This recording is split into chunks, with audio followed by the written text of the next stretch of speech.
All right, here we go. This has been a massive request. I have my hands on the Fender Tone Master Twin Amplifier. Check it out, and yes, I can easily lift it up. Let's get into it.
Welcome back, folks. This is Shane. Today we're checking out the Tone Master series Fender Twin Reverb. And as you can see in the intro clip, I can actually pick this amplifier up, which is one of the benefits of this. For those who might not know much about it, this is a digital modeling amplifier. I can't believe it. It's a Class D power amp, no valves, no tubes, but it has the same type of tone you can expect from a Fender Twin. I'm actually shocked how great it sounds. Over the last few weeks, I've been posting videos on the channel, and I've been asked on every single video, am I going to be reviewing one of these amps? So I actually sent Fender an email and I said, hey, is there any chance I can do a review of one of these on the channel? This isn't a paid review or anything like that. Fender are letting me keep the amp. There's no script. There's none of that stuff. All the thoughts in this video are my own. Now, if you're new to the channel and you don't believe that, I've been pretty critical of some of their products over the years. I was a huge advocate of the Fender Mustang 3 version 2 and Mustang 4. But I wasn't the biggest fan of the GT amps, and you know, I spoke my mind on that. So this will be all of my own thoughts and feelings about it, and I'm pretty impressed, but we'll save all the pros and cons till the end of the video. Firstly, a massive thanks to Fender for sending this out. I really appreciate it. If you want to find out more about this amp, links will be down below in the description and also pinned in the comments. Now, let's check it out up close. Here's the Fender Tone Master Twin up close. Now check this out. It's actually nice and light, one-handed, no problems at all. So it's lighter than my amps that you see behind me, with maybe the exception of the Boss Next Tone down there as well. So this amp pretty much looks like a twin. Let's take a look. Here's the amp up close. Now this left channel over here is the normal channel. We get a volume control, a 3-band EQ, and a bright switch on and off. In the up position, the bright switch is on. It doesn't utilize the reverb or the built-in vibrato. It's just its own channel over here on this side of the amp. The vibrato channel also has a bright switch in the up position as well. We get a volume control, 3-band EQ, a reverb control, and then it also utilizes the speed and intensity controls that are part of that built-in vibrato system. Now, it also comes with a foot switch, which I'll show you in just a sec, but you can just roll these on and use it without the foot switch, or roll them all the way down, and then it will disable that circuit. One of the cool things about this amp is the speaker setup. We get a pair of Jensen N12K neodymium speakers, which also contribute to the amp being quite that little bit lighter. And what also makes the amp that little bit lighter as well, as you can see, I can throw it around no problems at all, is the cabinet that this is made out of is actually pine. So it's going to be nice and light. And oh man, I got to tell you, I'm shocked. Every time I pick this up, I smile, because I've owned an original Fender Twin, and they're backbreakingly heavy. So yeah, that's a welcomed addition. One of the other big benefits of this amp over, say, one of the originals is the fact we get a built-in power attenuator. You heard it in the intro at 85 watts. It also can be switched down to 40, 22, 12, 5, or 1. So if you're playing at home, or you just don't want to run the amp at full 85 watts, you might be doing a gig that doesn't require that much volume. You know, you could switch it down to 12 or 20, 22 and get really usable tones. I'll show you that in the video. One of the best practical upgrades on this amp is the XLR out over here. Now I've got to tell you up front, I usually avoid these things on any amplifiers because they always sound really tinny and terrible. This actually sounds great. We get a cabinet sim switch over here. So we get two different IRs we can choose from, or we can leave it off. We'll go through all the different settings and also compare it to the actual microphone in front of the amp. The foot switch that we get with the amp allows you to turn on and off the reverb and the vibrato circuits. One last thing to point out as well is the amp, as you can see, has the kickback legs. So you can either stand the amp up normally, or you can flick the legs out and kick it back like this. So it will come up more towards your head so you can hear yourself play a little bit easier, depending on your situation and where you gig. It's a really great feature to have. All right, let's kick it off. I have the amplifier mic'd up with an SM57 and a Rode NT2A. So what you're hearing is the best of both of them blended together. And I have the amplifier running at the full 85 watts on the power attenuation on the back. We also have the amp running at 5, so it's going to be up quite loud to begin with. We have the treble, middle, and bass all at 5, and the reverb on about 2. Tremolo / vibrato is currently off. Let's give this a shot. This will be neck and middle pickups on my Mexican Standard Stratocaster.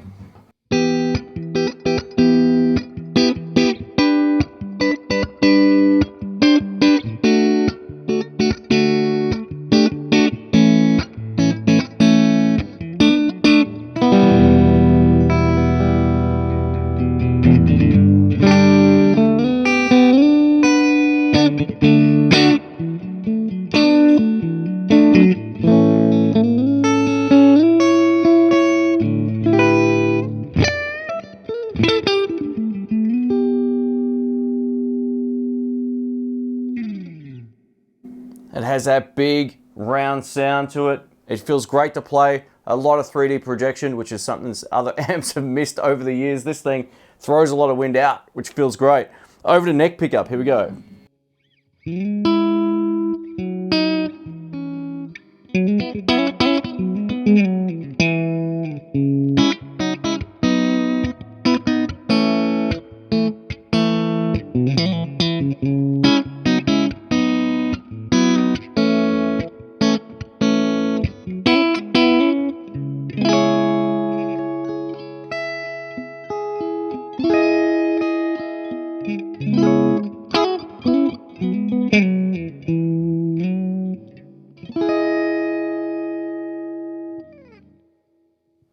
And now with the vibrato on as well, so we've got the speed set to 4.5, the intensity set to 6.5, and I'm just going to turn the reverb up just a hair to about 2.5. Here we go. It's bridge and middle pickups.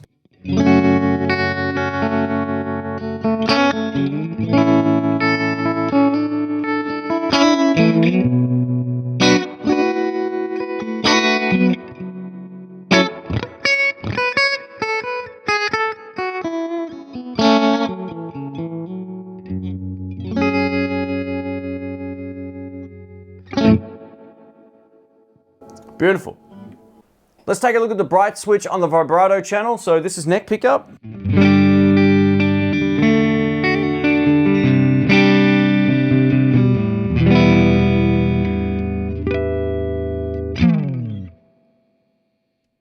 Bright switch off.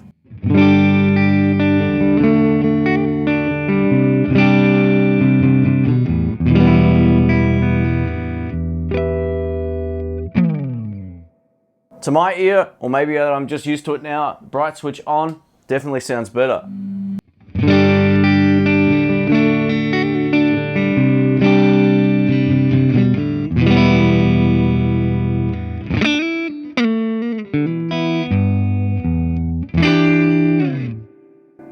Yeah, all right. Over to my 52 reissue Telecaster loaded with a set of Joe Barton Danny Gatton pickups, and we're on the normal channel of the amplifier now with everything set to 5. Now this particular channel doesn't actually utilize the reverb or the vibrato or anything. If you want that, you've got to be on the other channel. I've got the bright switch currently on. This is both pickups. Here we go.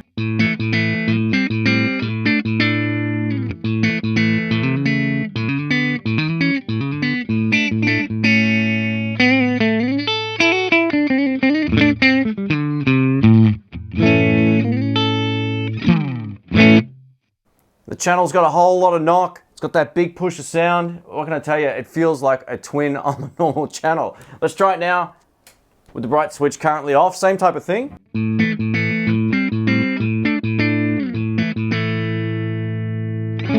So that feels a whole lot more rolled out. I'm going to turn the treble up to about 7.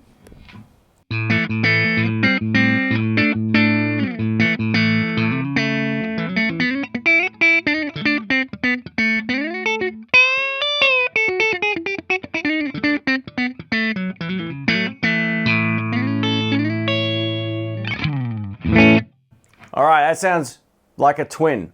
What can I tell you? That's the sound. Let's try the normal channel of the amplifier now with an overdrive pedal. I've chosen the Maxon OD808. It's basically like a tube screamer for those who don't know. And we've got the bright switch currently off on the normal channel still. And we'll go over to the vibrato channel in a sec. This is with the pedal off.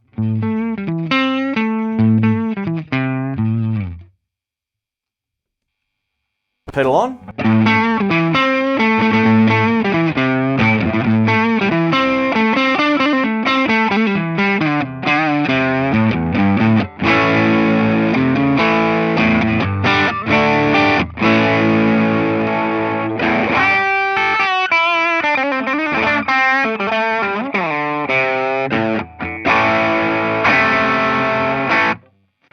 Sounds like a twin and an overdrive pedal. That's unreal, that's really cool. Let's go to the vibrato channel.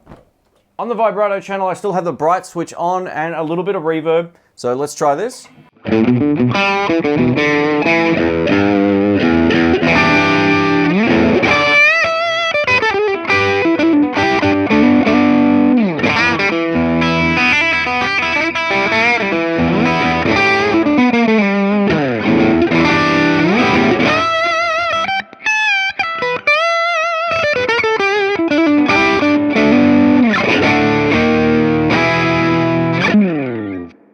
I gotta try that with my Strat.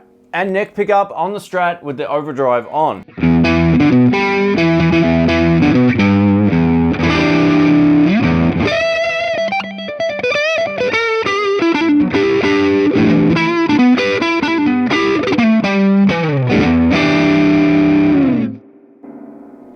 Damn, that's great. Let's check out what kind of sounds we can get using the XLR output on the back of the amplifier. I currently have the cab sim set to off, but it's an XLR running straight into my sound card. Firstly though, you're going to hear the sound of the mic. Here we go, it's the SM57 only.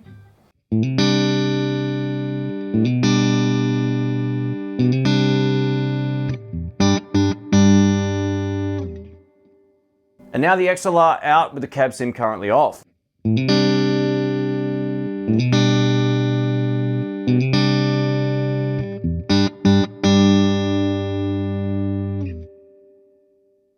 Cab sim 1.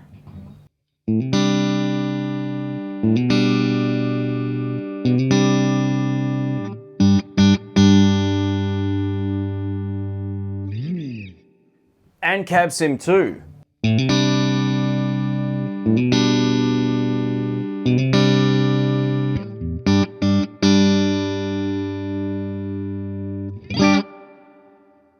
And back to the SM57.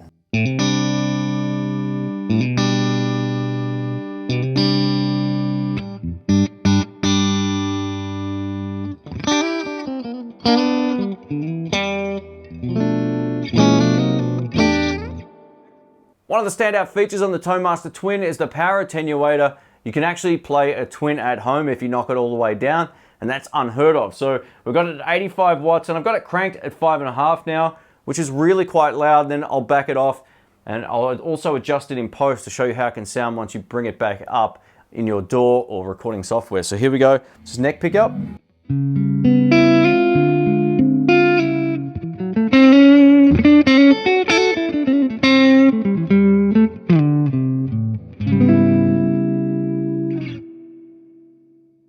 Down to 40 watts.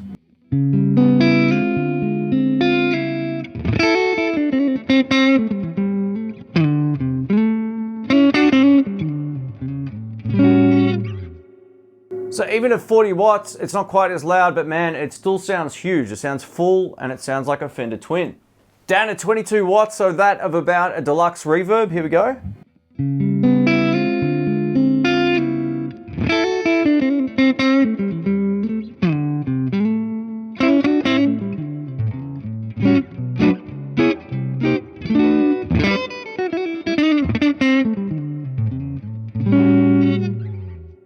All right.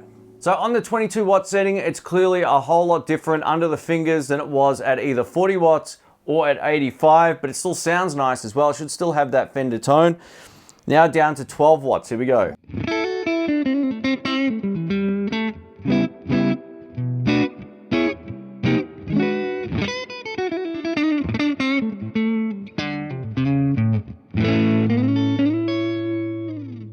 So that feels a whole lot more sort of saggy or squishy feeling. Let's turn the volume up to 8 and see what happens.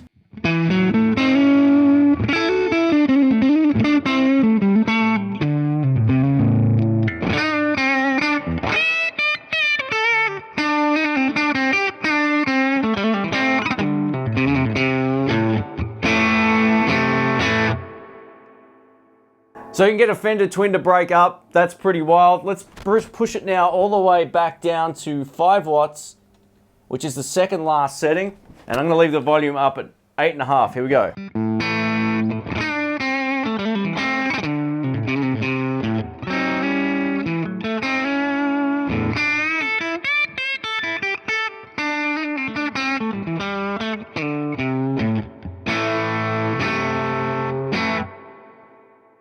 Pretty usable tone for recording. You could definitely use that, absolutely.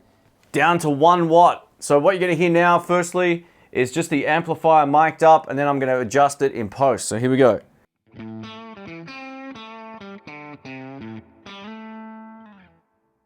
So just so you know, that's a conversation level. What you're about to hear now, I'll boost up in post-production.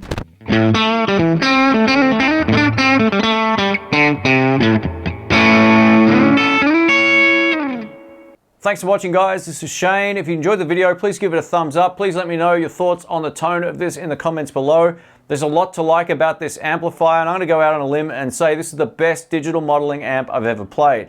Hands down. For a guy like me, this is the perfect solution. It's light, it's loud, it has a big 3D projection, and it doesn't have lots and lots of built-in menu options. I don't need my phone or a computer attached to it. I can just plug in and turn it up and rock out like it would be with any other amplifier in my collection. Yes, it's way lighter than the Marshall back there, and also way lighter than the Fender Blues Deluxe. I have a feeling this is probably gonna bench the Fender Blues Deluxe because it is lighter and it's just got such a lush and beautiful sound. It's a great amp. Now, just to put it into some sort of context, I think Fender kind of took a step back with the GT series of amplifiers over their version 2 amps. Those Mustangs were so good, but this is better than all of them combined. It really is. It has a sound that works extremely well. It takes pedals really well. And also, the power attenuator is something you've really got to just hear and play for yourself.